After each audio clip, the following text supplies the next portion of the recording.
Welcome to week 5 of Bible Studies for Life. Short passage this week out of the Gospel of John, the fifth sign. What happens after they feed the 5,000? That's what we're going to look at today. We're in John chapter 6. Before we turn to that passage, if you haven't already, be sure and subscribe. Hit the subscribe button, hit the thumbs up, like button. You've got a comment, a question, tell us where you're watching from, put that in there, and then be sure and share the video with somebody else, okay? Just a couple of slides today, so we're going to dig deep into this passage, John 6. When evening came, his disciples went down to the sea, got into a boat, and started across the sea to Capernaum. Darkness had already set in, but Jesus had not yet come to them. A high wind arose, and the sea began to churn. So, after they feed the 5,000 and they've collected all that, remember it says that Jesus withdrew. He went off up the mountain on his own, right? He got off by himself, which he did often, right? And then we have, so evening comes and the disciples go down to the sea and get into a boat. Not a big deal. They start going across the sea to Capernaum. No doubt it seems that they had some orders to do that, some being told to do that. We don't have the record of that in the Gospel of John, but it appears that's what they were told to do, and not a big deal for them. Fishermen in the group, they go down and get in the boat. They start on their way across, headed to Capernaum, okay? Now, darkness, it's dark. You've been out on the water at dark. You know, it's dark when you're on the water. And they're on the Sea of Galilee, which is large, okay? It's a big body of water. And especially as you get out in the middle of that body of water, it is really dark, and especially if there are clouds. You've got no moon, you've got no stars. It can really be dark. Darkness has set in. Jesus had not yet come. Jesus wasn't there yet, right? And then this high wind comes, and the sea began to churn. You know, it's a thing. Those of you who've been out on a lake, or you've been in the ocean, or on a large body of water, you know how that can happen, right? And during the daytime, you can usually see it coming. And it's funny how you can see not only the sky turn, but you'll see the water turn color. But at night, it's harder, right? It's much more difficult to see that coming. And it's almost like it's just on you all of a sudden. There it is. And this is just, now you're in the middle of it. And they're rowing their way across the Sea of Galilee when the storm comes and the sea begins to churn. And if you've ever been on a body of water in the middle of a storm, it is not a fun place to be. I've been on there a few times. I would say one time we kind of got caught in the middle of a hailstorm out on the lake.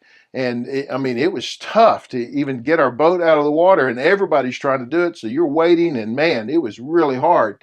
And I've seen it in a really cold storm when we had to go out on the water. We didn't want to, but we had to go out, and it's not pleasant, and it's not fun when the water is really churning, when the sea is turning, the waves are coming, and they're coming over the side. And look, I've been in a motorized boat, but man, if you're out there and you're rowing your way across, this is tough, right? And look at this. They had rowed 3 or 4 miles. So they are 3 to 4 miles out. They're a long way from land, and it's tough. And these guys, hey, they know what they're doing, right? They're fishermen. They've been out there before, but not all of them are fishermen. And you got to know, some of them were scared to death in the middle of it. And we see that in other scenes. There are several scenes where the disciples are out on the Sea of Galilee in the middle of a storm. And they seem to get the bad weather quite often, right? But after they're out there 3 or 4 miles, they saw Jesus walking on the sea. He was coming near the boat, and they were afraid. Talk about like one of the most understated verses, a verse of understatement you can ever see, right? In the middle of a storm, in the middle of the Sea of Galilee, Jesus comes walking across the water, and they were afraid. No duh, right? And he said to them, "It's I. Don't be afraid. Just me. No reason to be afraid." And they were willing to take him on board. I bet they were. And at once the boat was at the shore where they were heading. It's like all of a sudden they were there, right where they were headed. It's dark. It's hard to see. It's not like there are, lake houses all around the Sea of Galilee. Suddenly they're on the shore. Okay, look. Jesus is walking on the sea. there was this whole thing for the disciples all along. They'd just seen him. Remember they had the whole thing with the feeding, right? Last week, feeding of the 5,000. How are we supposed to feed them? And then he gives them the bread, the loaves and fish, and they begin passing them out. And somehow, not only is everyone fed, but they have leftovers, right? Everybody gets all they want to eat, and there are leftovers. It's amazing, right? So they've seen that, and then this. And it's interesting how there's not a lot of commentary from Jesus about either one of these events. And these are things that for John stick, right? Things that he sees, that they experience, that stick. And they know, they've got to know, there's something different, right? There's something, this is not just, a really good teacher. This is not just a wonderful, kind, gracious, generous man. This is because they are going to become convinced this is the Son of God. I want you to think about, it's hard, I think it's hard for us because we live with this, right? We know this, we know the whole story, okay? But in the midst of this being drawn into this conclusion by the Lord that Jesus is the Son of God, that he is the Messiah, that he is the one they have waited for, to be drawn to that conclusion, to come to that place and to not be beaten over the head with it, but to just look and see what happens. And that's why John is writing these things down, because he wants you to know that Jesus is indeed the Son of God. These are things that he saw that the other disciples were witnesses of. They all saw it happen. Go talk to any one of them. They will tell you this happened. We were out in a boat in the middle of a storm, and we looked up, and there's Jesus walking on the water. Scared us to death. And he said, don't be afraid. It's just me.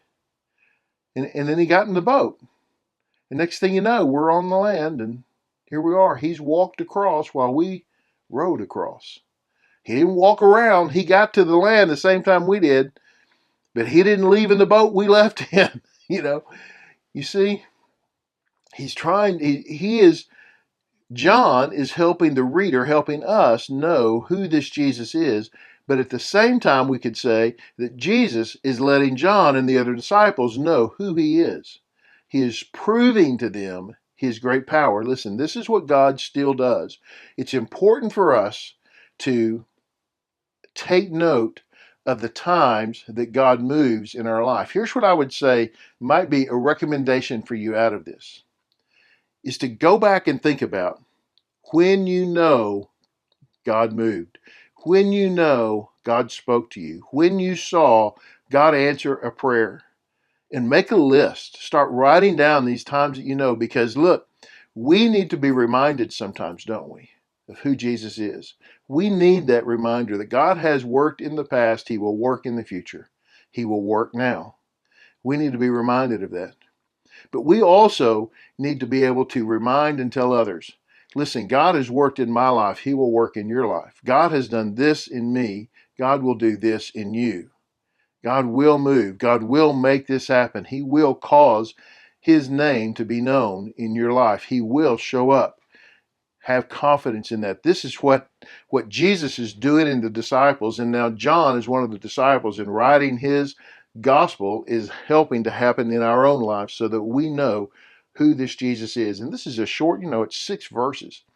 Seems like it's not a whole lot, right? It's a short story, but look how important it was to know that he is the one who can feed the 5,000 somehow, miraculously. He is the guy that walks on water. He walks across the water.